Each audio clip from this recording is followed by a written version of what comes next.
Bueno, ahí quedó.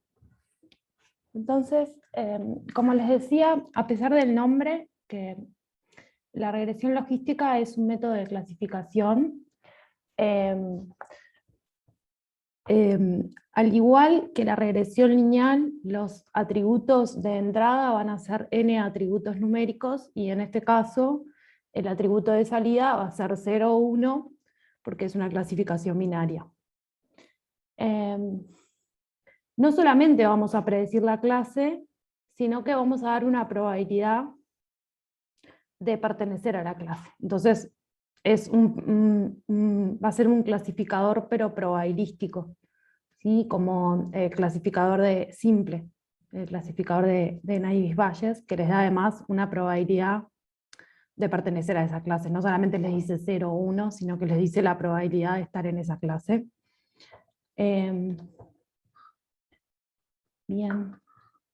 Una de las cosas que pasan cuando haces la regresión logística, que a la hora de clasificar, por ejemplo, acá vos querés clasificar las horas de estudio y la probabilidad de pasar un examen, o en verdad, si pasás solo un examen, o sea, lo que quiero clasificar es la aprobación o no, basado en las horas de estudio, y no vas a encontrar una función lineal que pegue el salto, ¿no? Las funciones lineales además no te van a dar una probabilidad porque te van a dar un valor numérico, y lo que se va a aplicar es esta función que ven acá, que se llama la función sigmoide, que tiene esta forma así, que tiene varias aplicaciones, sobre todo en las áreas de las ciencias biológicas. Por ejemplo, un tumor crece con esa distribución, al principio crece poco, en un momento acelera y después se estabiliza. Hay otros ejemplos, por ejemplo también en el lenguaje, cuando se comienza a usar un término, al principio lo usan pocas personas, después lo adquiere un montón y luego se estabiliza el uso del término. Entonces, a la hora de realizar un aprendizaje por una regresión logística, vemos 4 pasos que además son 4 pasos que aparecen en otros métodos. Fueron los 4 pasos que hicimos para la regresión lineal, y son 4 pasos que van a hacer cuando vean redes neuronales. Entonces, lo primero es una representación numérica, agregaría ahí, de los atributos de entrada para cada una de las instancias. Además, una función de hipótesis que va a calcular la clase predicha. Por ejemplo, en el caso de la lineal, la función de hipótesis era una función lineal, acá va a ser la función sigmoide, en el caso de la regresión logística para una clase binaria, y la función softmax, que va a ser para más de 2 clases.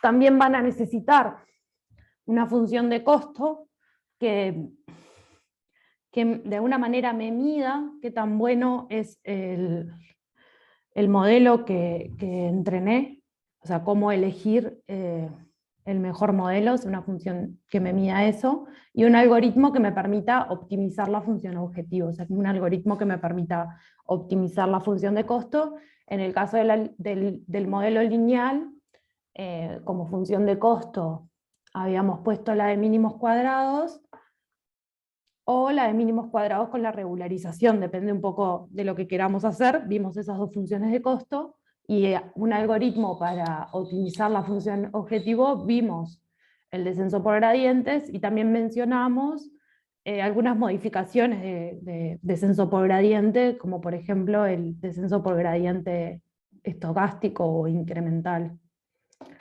Entonces, la idea del algoritmo de regresión logística es que tiene estos 4 pasos también.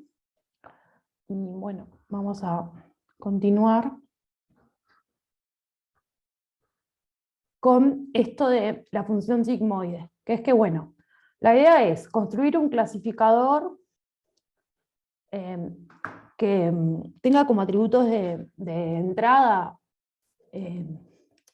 n atributos numéricos, y que además que pueda expresar la combinación lineal de esos atributos. O sea, me interesa, de vuelta, escribir esto acá, tita 0 más xt tita t, ¿no? Donde yo estoy, los parámetros tita justamente son los parámetros que yo quiero aproximar.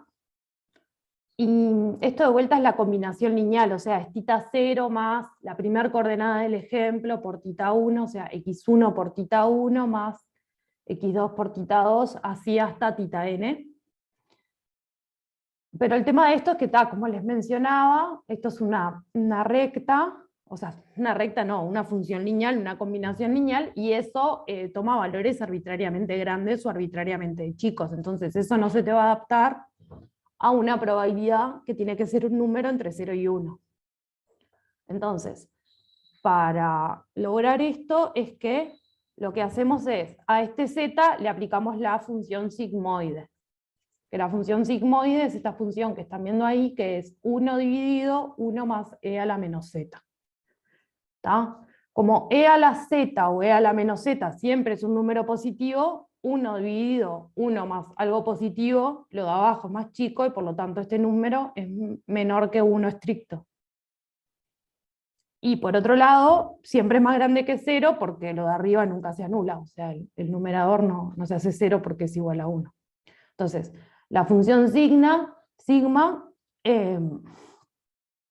es una función que está definida entre, o sea, cuya imagen es 0, 1, el intervalo 0, 1, pero sin los bordes, o sea, nunca toma el valor 0 y nunca toma el valor 1. Simplemente porque esto e a la z siempre es un número positivo, o sea, no puedes hacer que sea 0, es una función que no tiene raíces. Entonces, lo que yo miro es que voy a decir que la probabilidad de que la clase sea 1 es la función sigma de la combinación lineal de los atributos y los parámetros. Y para que sea una probabilidad, yo necesito que las clases sean excluyentes y por lo tanto que la suma de las probabilidades me dé 1. Entonces la probabilidad de la clase la probabilidad de que la clase sea 0 es 1 menos la probabilidad de que la clase sea 1. Bien. Ahí la probabilidad de y igual 1 es para la instancia x. Es para el ejemplo X, sí. Gracias. Sí, exactamente. Ahora después vamos a ver un ejemplo donde, dado el vector de parámetros, van a calcular la probabilidad de una clase. Bien, entonces, como les dije, en verdad lo que nosotros estamos tratando de hacer es un clasificador, entonces tampoco quiero dar solamente la probabilidad, sino que el valor predicho va a ser 1 si la probabilidad de que de y igual a 1 dado x es mayor que 0.5 y 0 en caso contrario. O sea, decir que si la probabilidad de ser de la clase 1 es más grande que 0,5, voy a decir que es de la clase 1, y si no es más grande que 0,5, digo que es de la clase 0. Esto se le llama frontera de decisión, lo pueden tomar como 0,5, pero también en otros casos se puede tomar otro valor. Por ejemplo, si vos sabés que la clase que estás prediciendo es minoritaria, podés jugar con esa frontera de decisión, y eso es un hiperparámetro en este caso de la regresión. También que lo ajustan con los métodos que conocen.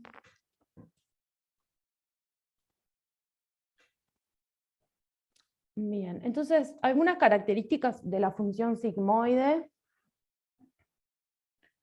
Bueno, para empezar, ese es el gráfico. Voy a ir de vuelta a la fórmula para explicar alguna cosa acá en la fórmula. Por ejemplo, e a la menos z, cuando z tiende a más infinito, eso tiende a 0. Porque es 1 dividido un número muy grande que te da 0. Y cuando z tiende a más infinito, la función sigmoide tiende a 0. Perdón, voy de vuelta. Cuando z tiende a menos infinito, e a la menos z tiende a más infinito. Y por lo tanto, 1 dividido a más infinito me va para 0. Así que la sigmoide, cuando z tiende a menos infinito, tiende a 0. ¿Lo pueden ver acá? Acá es una tendencia, no es que esté en 0, sino que se va aproximando a 0. Y cuando z tiende a más infinito, e a la menos z tiende a 0, y por lo tanto esta función tiende a 1. Entonces, como ven, la función sigmoide tiene dos asíntotas horizontales, una en 0 y otra en 1. Es una función creciente. Además, es diferenciable, pueden calcular la derivada, o sea, es una función que es división de dos funciones derivables, así que va a ser derivable. Y la derivada cumple esta fórmula bastante simpática, que es que la derivada de sigma de x es sigma de x por 1 menos sigma de x. Y esta función, bueno, tiene un punto de inflexión en 0.5, y ahí, o sea, en 0.5 acá, o sea, cuando corta acá en el eje de las y ahí cambia de comportamiento, o sea, cambia su concavidad. Está bueno también esto que tiene acá la función, que como que se aplasta, o sea, como que acá crece rápido, si uno le calcula la derivada acá entre menos 0,5 y 0,5 les va a dar una derivada grande. Sí, si ven, la función está bastante vertical, pero acá se achata bastante. Entonces, eso está bueno, porque cuando tengas outliers, la función esta tiende a achatártelos. O sea, es como que una de las propiedades buenas o deseables de la función sigmoide es que es bastante diferenciable y que no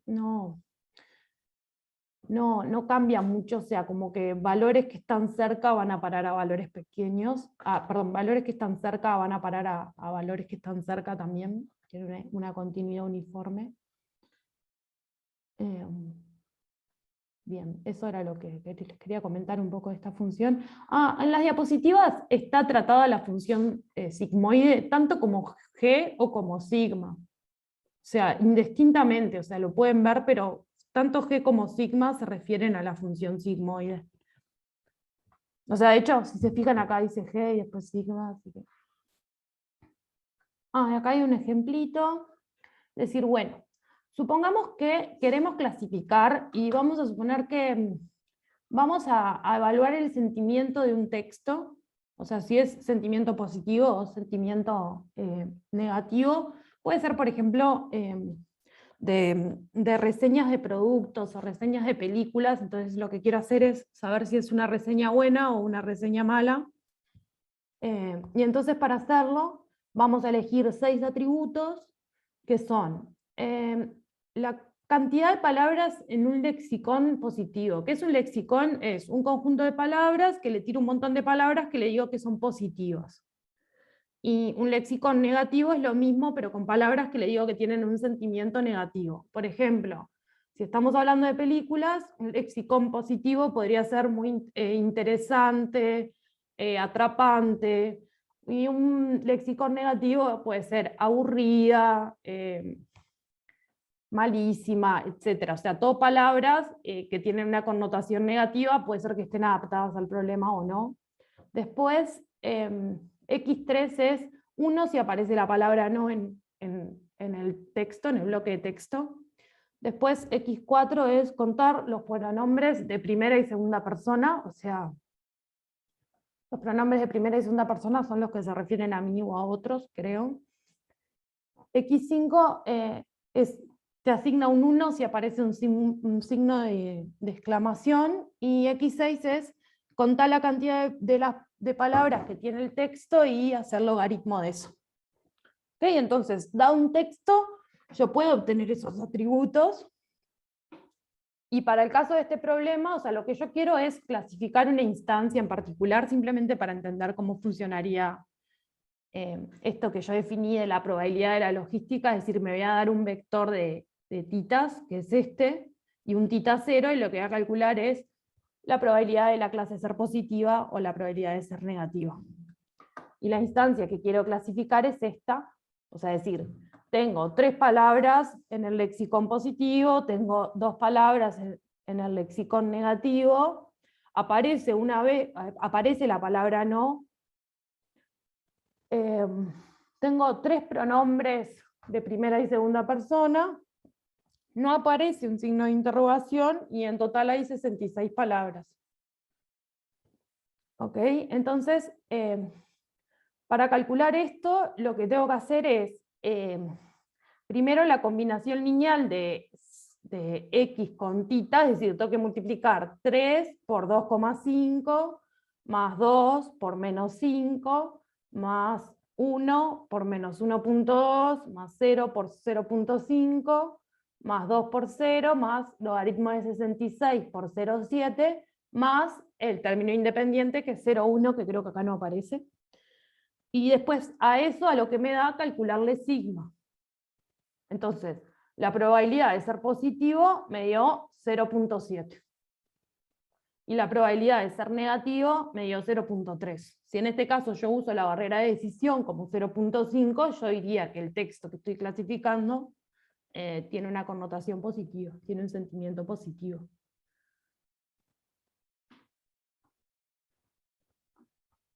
¿Sí? ¿Se entendió hasta acá? ¿Quieren hacerme alguna pregunta? Bueno, entonces sigo.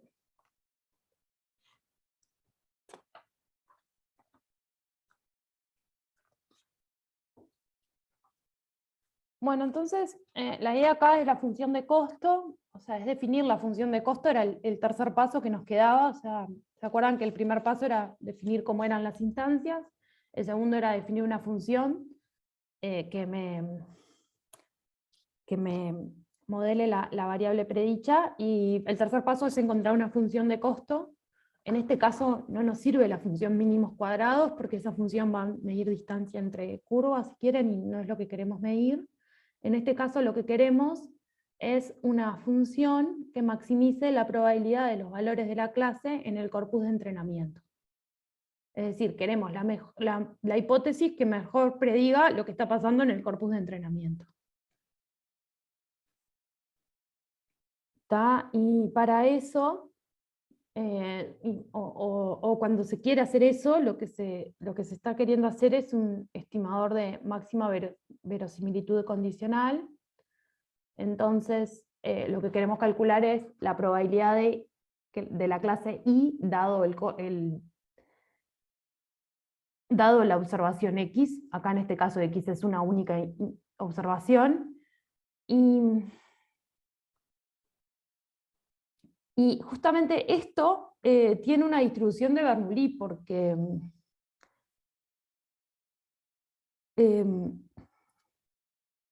X es una sola observación, o sea, y Y puede valer 1 o 0, con una cierta probabilidad. Entonces, la probabilidad de Y dado X es lo que valió el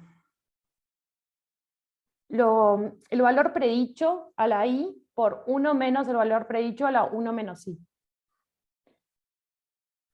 Entonces, si bien puede parecer muy feo esta fórmula, fíjense que cuando I gorro e I coinciden, esto vale 1, y cuando I gorro e I difieren, esto vale 0.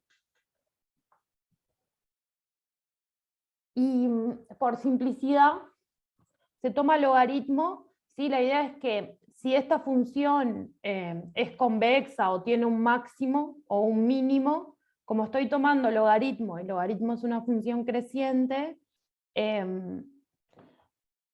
va a seguir teniendo el mismo máximo o el mismo mínimo. Entonces tomar logaritmo no me cuesta nada en términos de lo que quiero hacer, y me simplifica porque se bajan los exponentes y o sea, lo que estoy usando de acá a acá, déjenme anotarles porque es una cuenta ahí.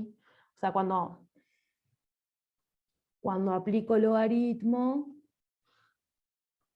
a esto, acá uso que el logaritmo de A por B es logaritmo de A más logaritmo, ay, qué difícil, logaritmo de B.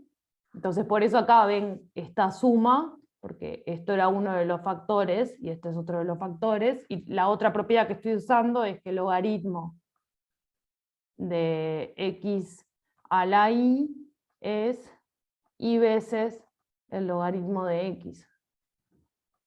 Entonces, con esas dos propiedades es que baja el exponente. Primero, si quieren, les queda acá el logaritmo de i a la i, después el i pasa para acá porque está elevado, porque es la potencia ahí. Entonces, aplicando logaritmos llegan de acá a acá nomás.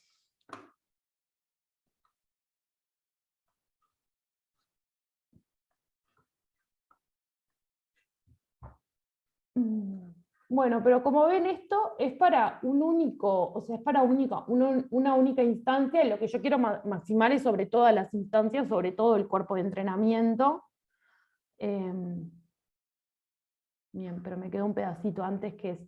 Bueno, fíjense que acá yo les hablé y lo que queríamos era que esta función maximice la probabilidad de los valores del corpus de entrenamiento, pero yo quiero poder aplicarle el algoritmo de descenso por gradientes, entonces quiero que minimice. Entonces, si yo antes quería maximizar esta función, lo que voy a hacer ahora es minimizar menos, perdón, yo quería maximizar esta función acá de los logaritmos, lo que voy a querer ahora es minimizar menos esa función, porque es lo mismo buscar un máximo de una función que buscar el mínimo de menos esa función. Entonces, la función de entropía cruzada es menos el logaritmo de la probabilidad de ida o x. La idea es que esta función, sumada en todas las instancias, y dividida sobre el número de instancias va a ser la función de costo.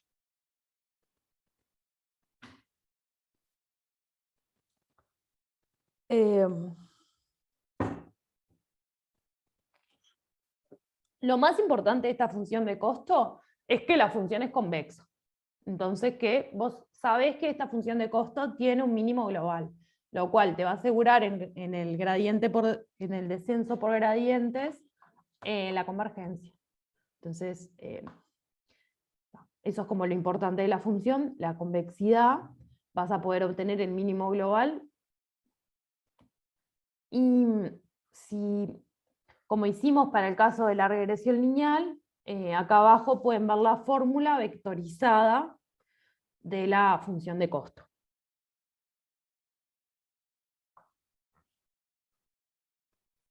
Entonces, para usar el gradiente por...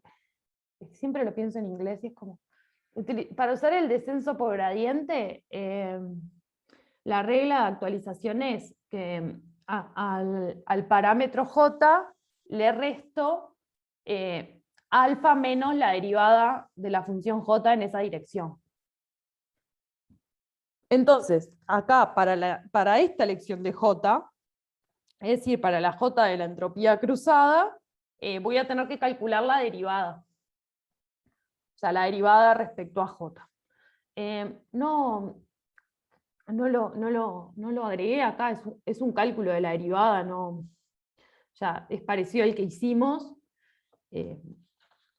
Lo pueden ver en la bibliografía de esto. Y la regla de actualización, fíjense que una vez que uno deriva, ¿no? Esto que está acá,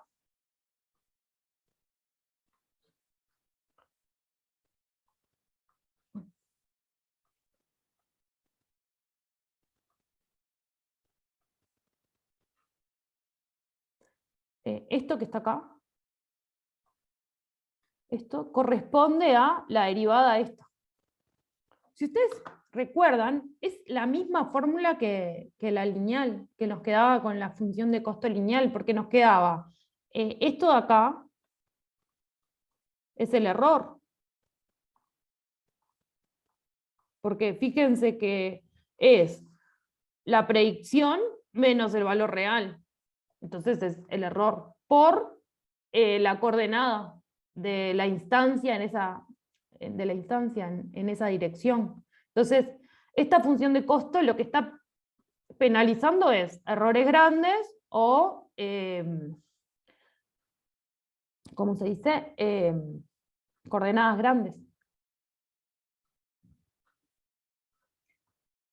Bien, y una cosa importante es que la regla de actualización tiene que ser en todas las dimensiones a la vez. Entonces pueden aplicar esta regla vectorizada, que es igual a la regla vectorizada de la función, igual a la regla vectorizada para el descenso de gradientes para la lineal, o sea, la misma fórmula. Salvo que, claro, o sea, lo que cambia acá con respecto a la lineal, que voy a aclararlo, es la h de tita, ¿no? Porque antes la h de tita para la lineal era una función lineal, y ahora es sigma de una función lineal, o sea, la sigmoide de una función lineal. Si bien se escriben igual, esta h de tita no es igual para la logística y para la lineal, pero sí tengo una expresión parecida. Vieron que acá dice g, pero es la sigmoide, o sea, g o sigma es la sigmoide. Bien.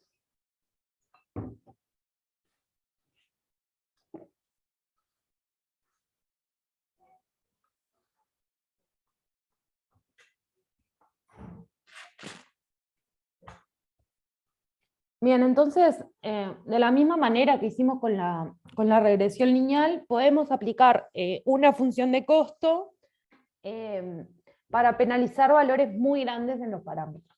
Entonces, ¿qué es lo que le agregamos a la función de costo? Lo mismo que le habíamos agregado en el caso de la función lineal, que era la suma de los coeficientes elevados al cuadrado, justamente para penalizar parámetros muy grandes, porque son los parámetros, cuando los parámetros son muy grandes, vamos a tender al sobreajuste. Entonces, acá tienen la regla de actualización para la regularización en el caso de la regresión logística.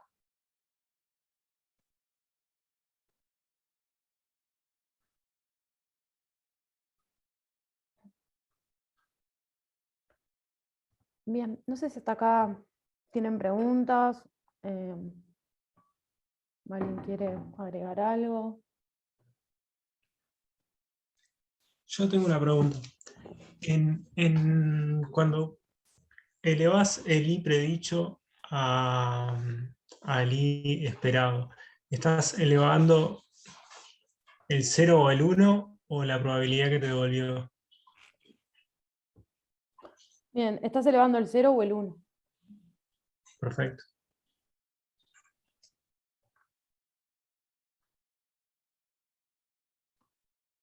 Bien, entonces, ahora voy a pasar a la clasificación multiclase, que es, bueno, ¿qué haces en el caso de que quieras usar una logística? O sea, la logística para una binaria la tenemos totalmente resuelto y podemos aprovechar esto para clasificar, en el caso de una clasificación con más posibles valores. Entonces, si tenemos, fíjense que ahí hay n más 1 valores posibles para la clasificación, entonces lo que hacemos es, en vez de hacer una regresión logística, haces n más 1 problemas de regresión logística, en los cuales cada uno de ellos es pertenecer a la clase I. O sea, el primero será pertenecer a la clase 0 o no pertenecer a la clase 0, pertenecer a la clase 1, no pertenecer a la clase 1, y así con todos los n posibles valores. Fíjense que para cada uno, o sea, voy a poner un ejemplo concreto. O sea, supongamos que tengamos solamente 3.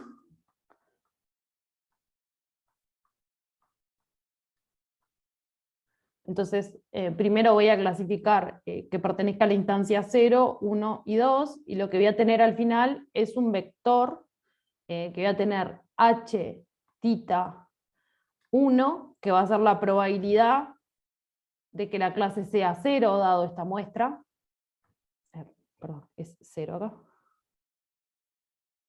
H tita 1, que va a ser la probabilidad de que esta instancia sea de la clase 1, y la probabilidad de que esta instancia sea de la clase 2. Entonces, lo que yo voy a tener son 3 probabilidades, y la que voy a tomar es la máxima.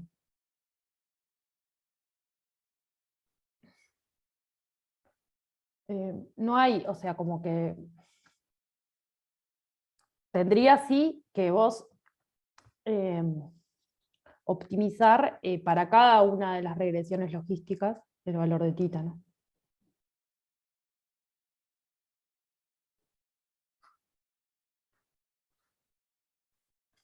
Bien, y otra forma de hacer una regresión logística, en el caso de multiclase,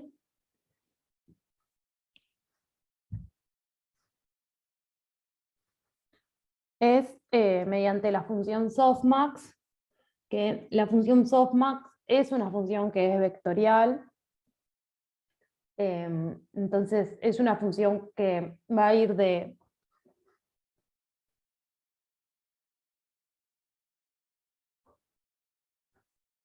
es una función que va a ir de las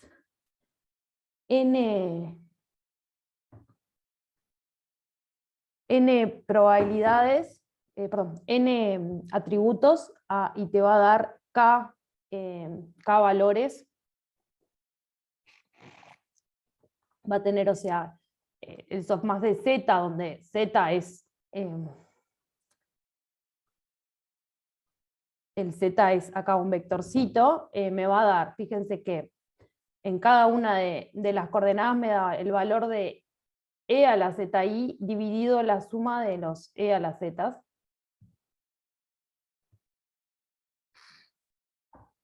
La softmax de este z me da exactamente e a la z1 dividido la suma de las e a las z. Fíjense que cada uno de estos me va a dar un número entre 0 y 1, porque lo de abajo es un número positivo y siempre es mayor que lo de arriba. Entonces, al tener este denominador te permite normalizar los vectores y convertirlos en probabilidades.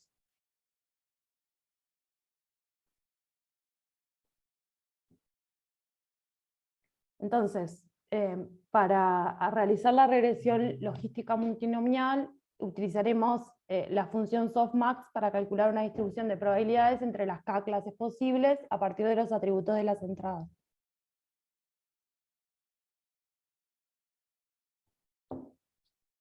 Entonces tienen la probabilidad de que la clase I sea C dado X es la softmax de tita para la clase C más xt de tita C. Disculpa, no entendí por qué es que se usa parámetros diferentes para cada clase. En este caso, no, ese el tita C nomás. No, hay que hacerlo para cada clase, o te quedan los parámetros. Ahora con esto me dejaste pensar.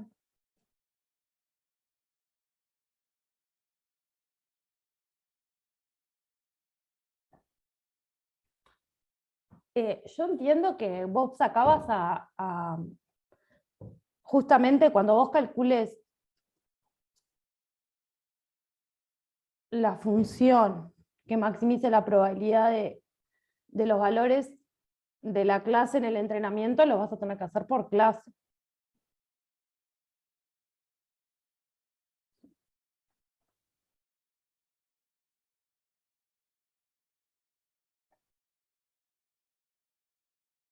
Guarden un segundo.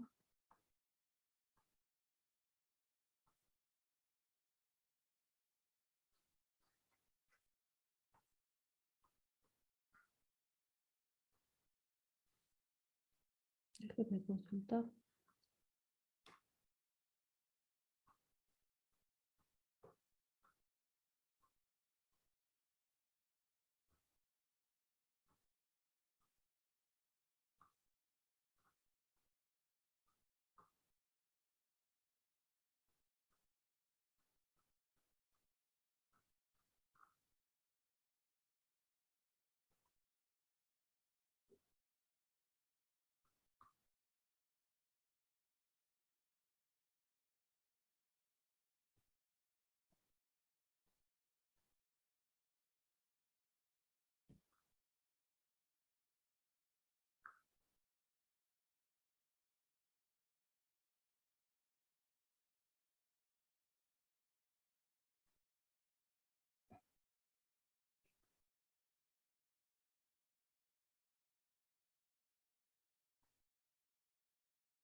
que entiendo que esto lo vas haciendo para cada una de las clases.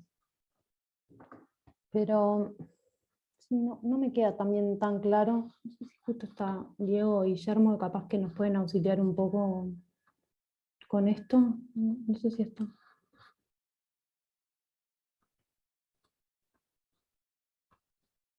Sí. Aunque no sé si me escuchan en realidad. Para que te... Sí, Sí. El máster de la regresión es Guillermo, no yo. Pero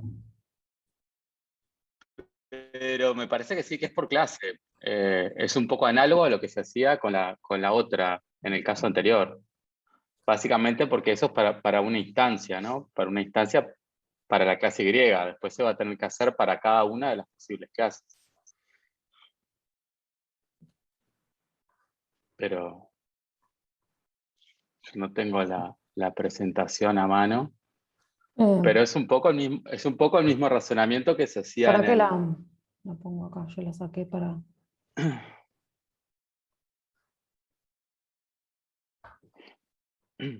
Ahora, si vamos al caso anterior, una más para atrás, a ver. Cuando se hace la clasificación para una clase, en realidad, también ahí se calcula la probabilidad para cada una de las clases, ¿no? Entonces, en realidad, esa fórmula que está ahí es para cada una de las clases que vas a tener. no, Si claro, me lo que metes- me quedaba la duda es por qué utilizarías un set de parámetros distinto para cada clase. Eso no te podría llevar a que también capaz que sobreajustes un poco o no, tener más parámetros. A ver, anda un poco para adelante. Ahora. No, o sea, para mí ahí en el caso ponerle en el de uno versus el resto, es claro que tenés que ajustar el parámetro para cada clase.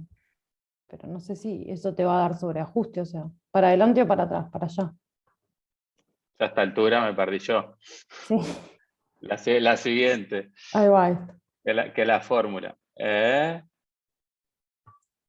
Y no. No, lo que pasa es que vos después tenés que calcular sí, son los parámetros para cada clase, sí. ¿Cuál es la probabilidad? O sea, ¿cuál es la probabilidad para cada una de las clases que tengas, ¿no?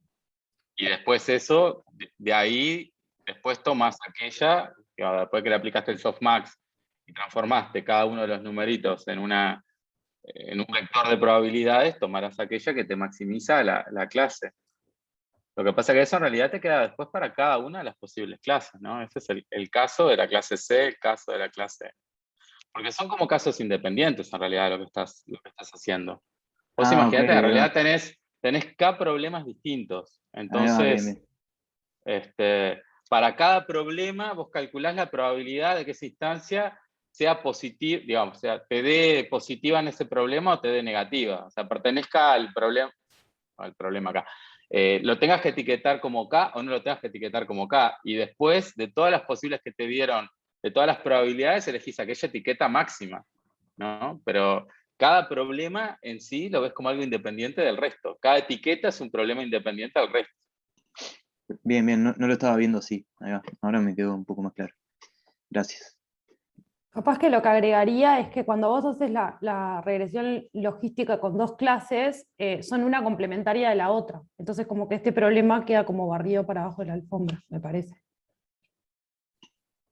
Ah, ahí va, Sí. bien. Bien, con esto chicos, termina la clase de hoy. Tienen acá una referencia, está el capítulo 5, que está muy bueno, la verdad. Y tienen ahí un material extra sobre softmax si quedaron como con la curiosidad o con las dudas o con dudas para que lo consulten. Ya están disponibles las slides en la página y mañana temprano les subo el video. Gracias. Un pequeño aviso antes de, no sé, capaz que tienen dudas si quieren preguntarlas. Un pequeño aviso, la semana que viene en facultad empieza la semana de parciales. Por lo tanto, no vamos a dar clase porque no debemos dar clase, no nos dejan dar clase, no nos dejan trabajar. Y eso dura hasta el martes de la siguiente semana. O sea, que la primera clase que vamos a tener es el miércoles que viene, no el otro, ¿sí? Que va a retomar Guillermo. Después, lamentablemente, o no, hay un feriado el lunes que se corre el Descubrimiento de América o el Día de la Raza o lo que fuera que se llame ahora ese feriado, y con lo cual no tenemos clase el lunes y de vuelta vamos a tener clase el miércoles. O sea, el miércoles que viene no tenemos clase, digo bien, el miércoles que viene no tenemos clase, ni lunes, perdón, la semana que viene, ni lunes ni miércoles tenemos clase, la siguiente semana no tenemos el lunes, sí tenemos el miércoles, y la otra semana van a volver a tener clase el día miércoles, ¿sí? Quedan solo 3 clases nada más, así que serían esos 2 miércoles y el lunes siguiente, ¿sí? Les aviso por las dudas. Bien, igual evidentemente cualquier duda que tengan del laboratorio, siempre está el canal de Eva, pueden preguntar por ahí. ¿Ok?